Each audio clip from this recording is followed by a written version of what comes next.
Viewers and subscribers, welcome back to Beating the Press podcast. I am your host, Rafa.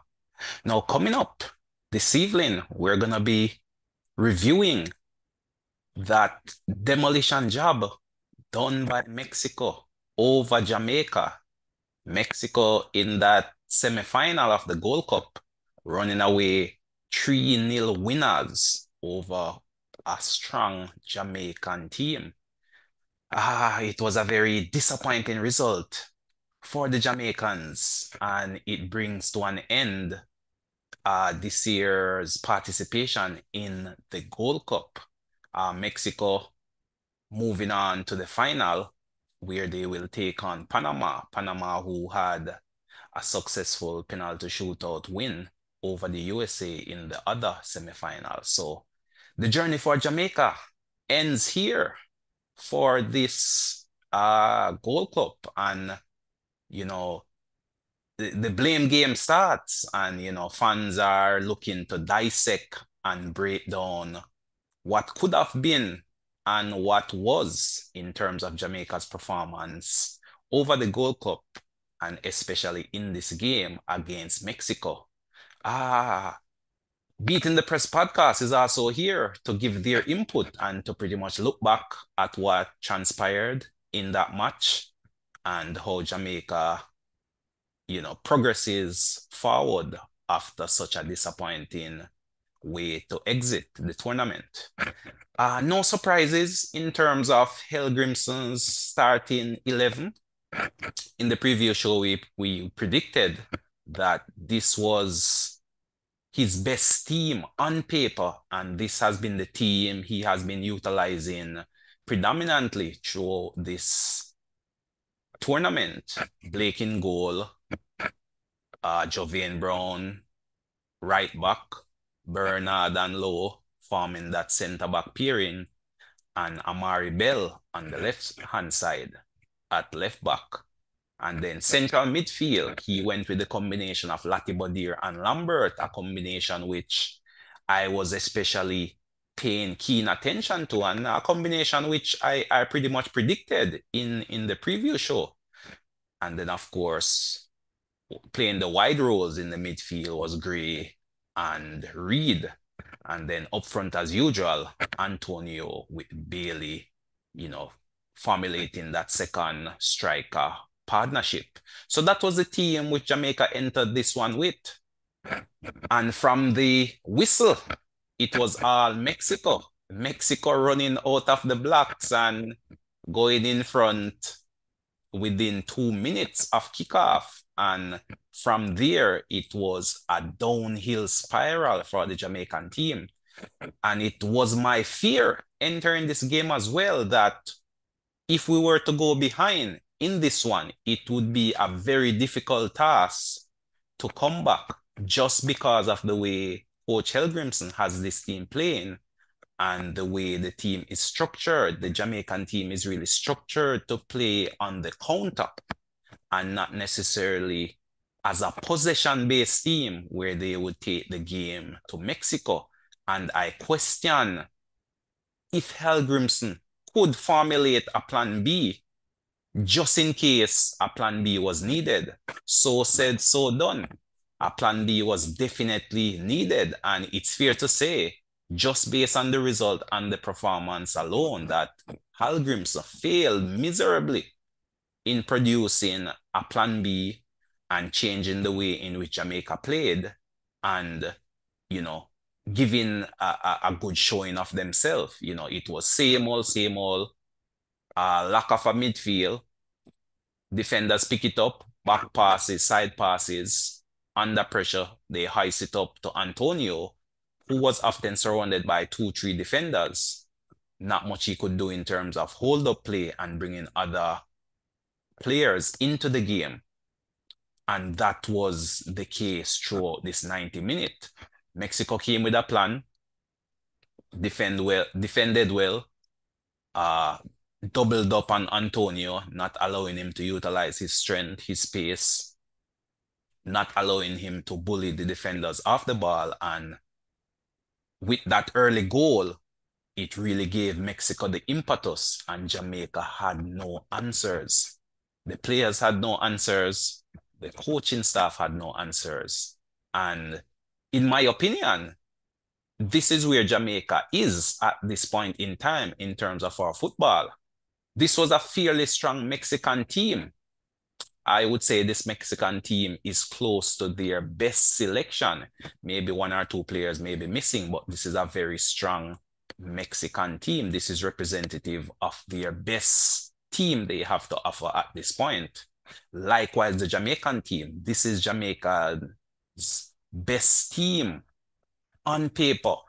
I would say minus Pinnock, that defender there from Brentford. But outside of Pinnock, this is pretty much Jamaica's best team on paper.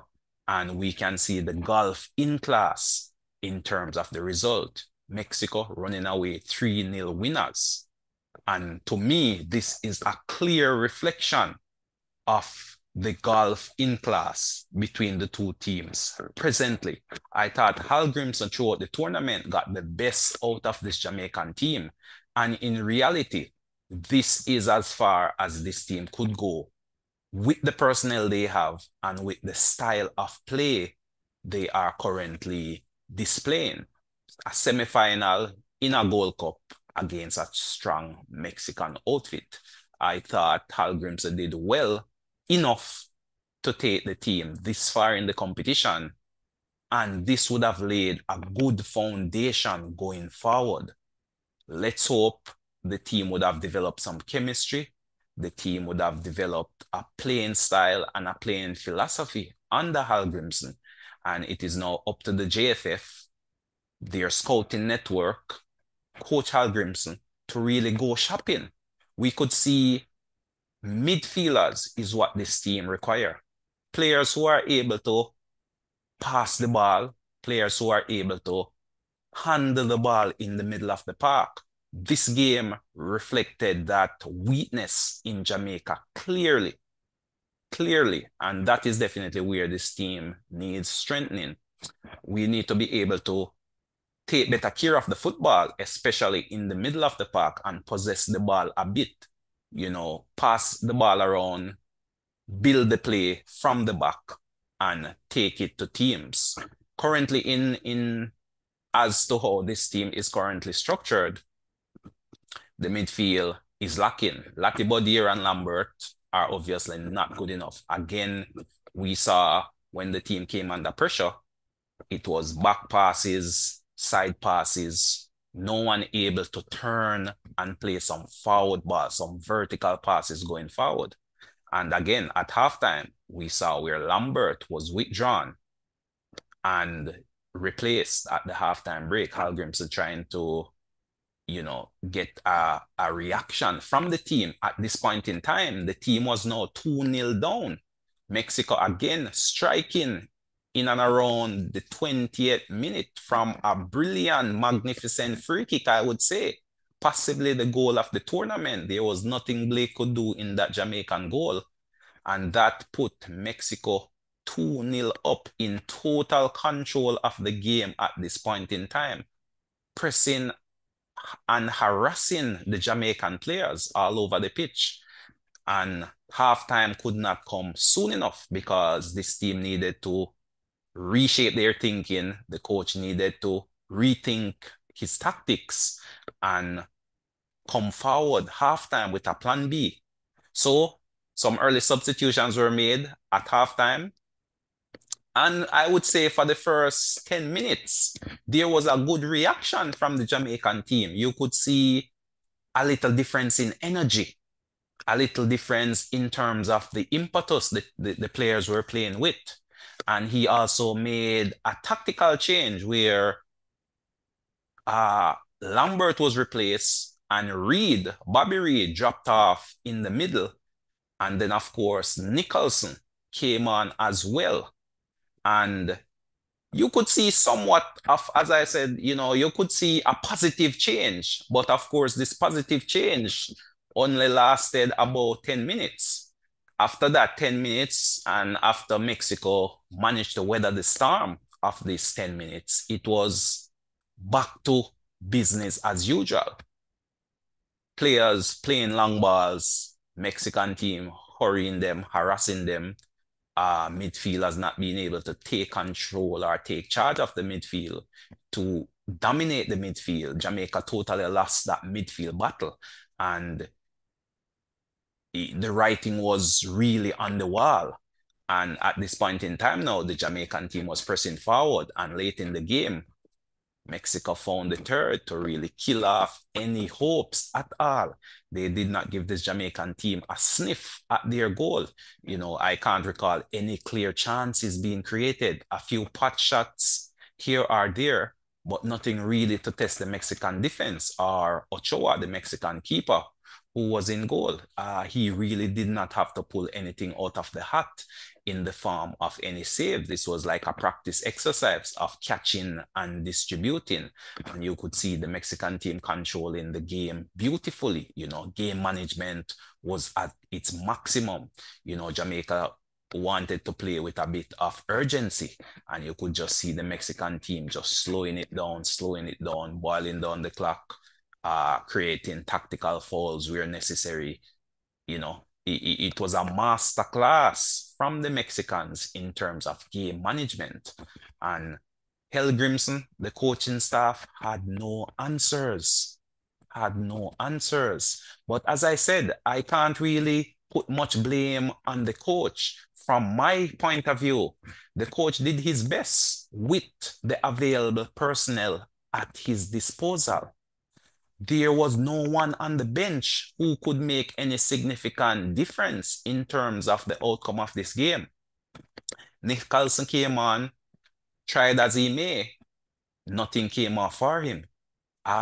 In and around the 60 plus minute, he did get a slight half chance, although it was called back later for offside.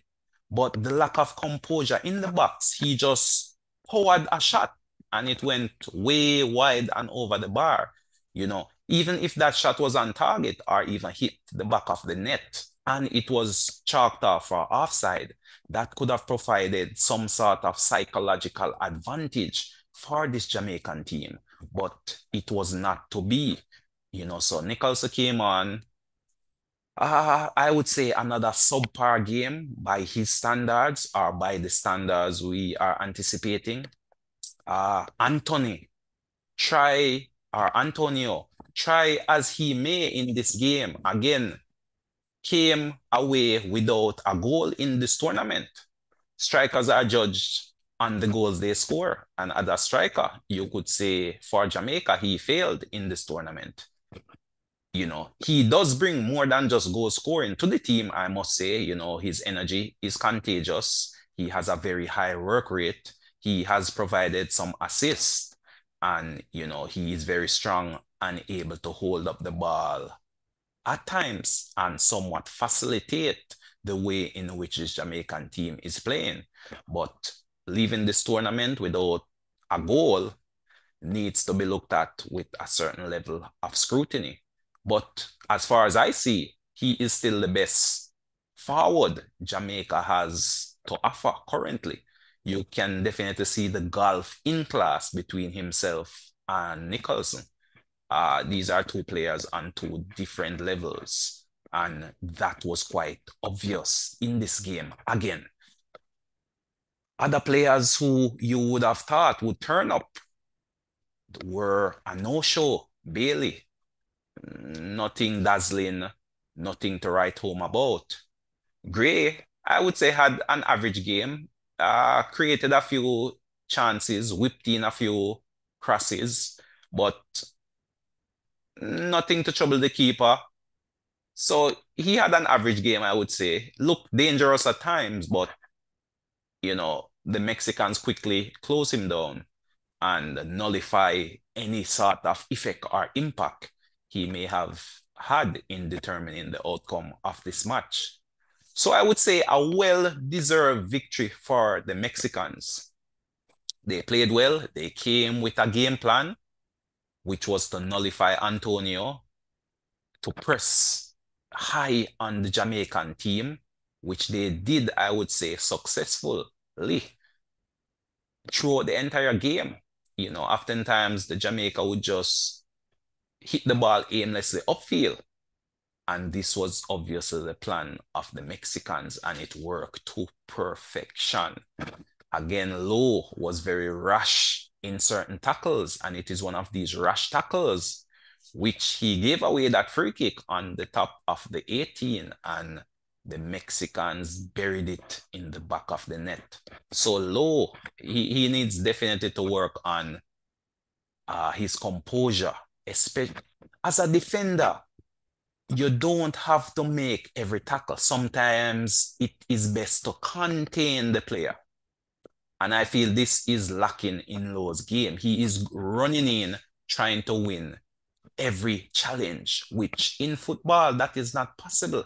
As a defender, you have to pick your moments. You have to sometimes contain the player, force him away from goal without necessarily going in with any rash challenges. And again, he and Bernard picked up early yellow cards.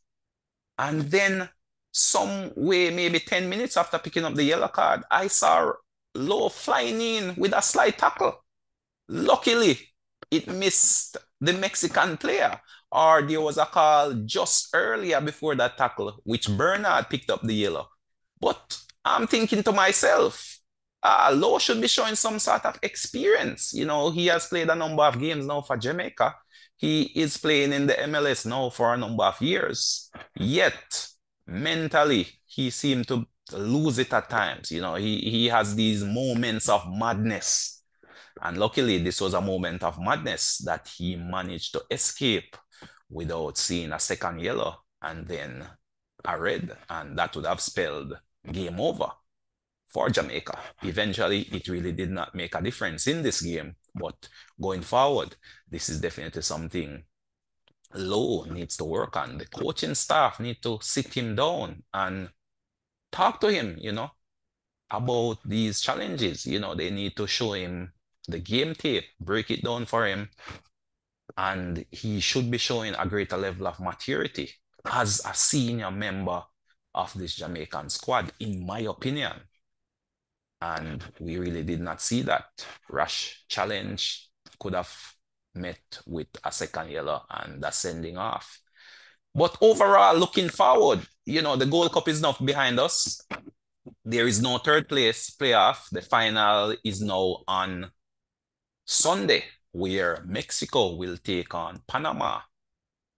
That one should be a very interesting game as well. The Panamanian team playing very well, and you know, the Mexicans are really on a tier and have been dominant in the Gold Cup along with themselves and the US as champions. You know, only Canada is the only other team outside of the US and Mexico that have lifted this Gold Cup trophy. So Panama will be looking to add their name to that list, a very short list, but Panama is looking to upset the apple cart in that regard. So I would say best luck to Panama. From a fan point of view, I hope they do put up a good showing, but the safe money is on the Mexicans. But I am looking forward for that one. You know, Jamaica now goes home, licking their wounds, you know, with their tail tucked in. And hopefully this is a learning experience, especially for the younger players. It has been a very long time since, as fans, we can confidently name a Jamaican starting 11.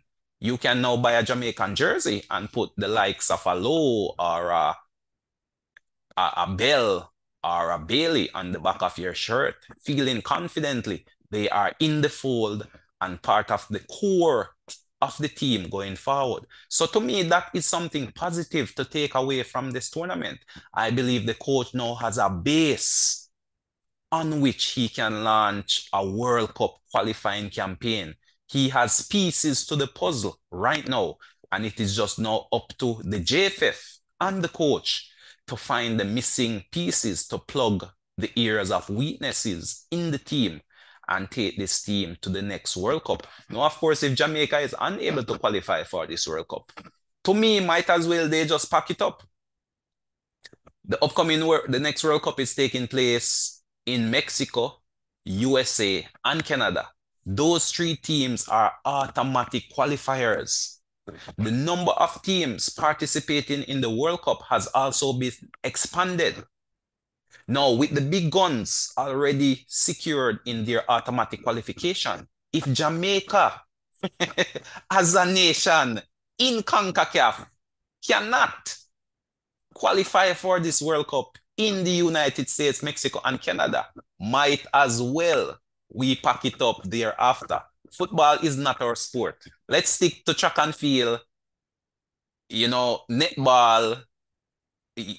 Football isn't the thing if we can't qualify for the next World Cup with the big guns in the region already secure in their qualification.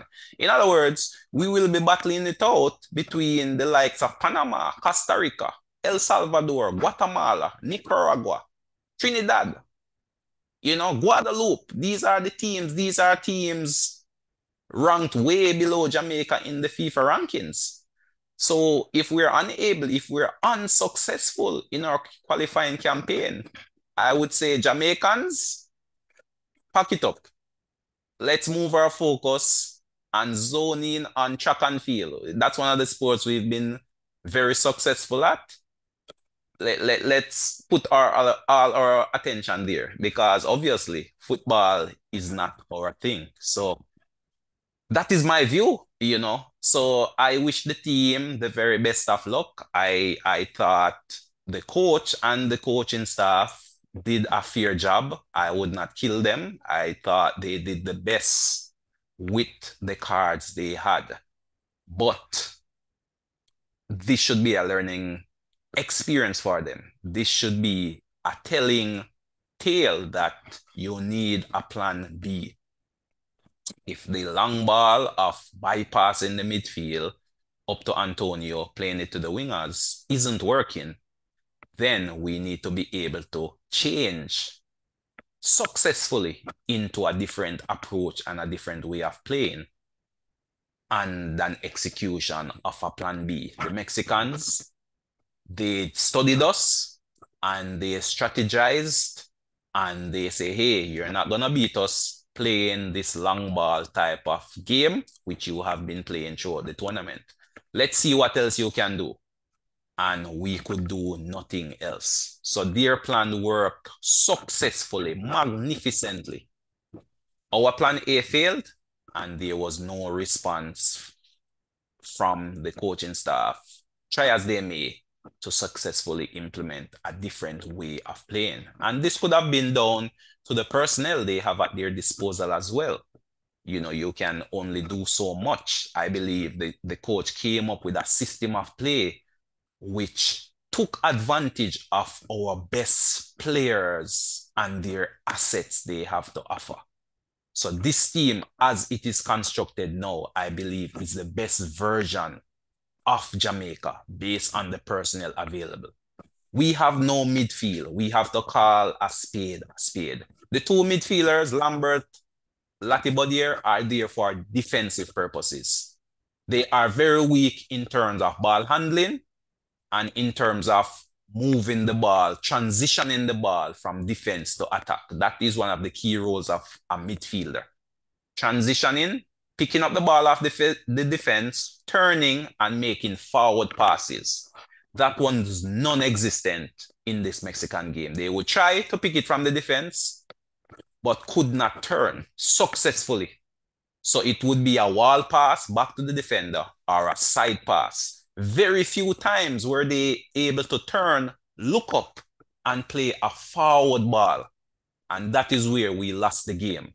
Apart from conceding early, that obviously played a key role. But in terms of our general gameplay and attempts to get back in the game, that was surely lacking. And that is where the weakness in the team is. That is the reason why Grimson have been playing the long ball. So credit must be given to the coach for recognizing the weakness and pretty much formulating a system that bypasses that weakness, so to speak. So I give the coach and the coaching staff credit for this effort. And as I said, I'm hoping this team will grow from strength to strength and we see a successful World Cup qualifying campaign. going forward. But viewers and subscribers, there you have it. Let me know what you think by, commenting, making your voice be heard in the comment section. I just like to thank all our viewers and subscribers for tuning in to Beating the Press podcast. The support over the last couple of weeks have been tremendous. We are growing. I just ask for your continued assistance in pushing this podcast forward. And you can do so by liking, sharing, and if you have not subscribed as yet, please feel free to do so. But until next time, this is Rafa signing off.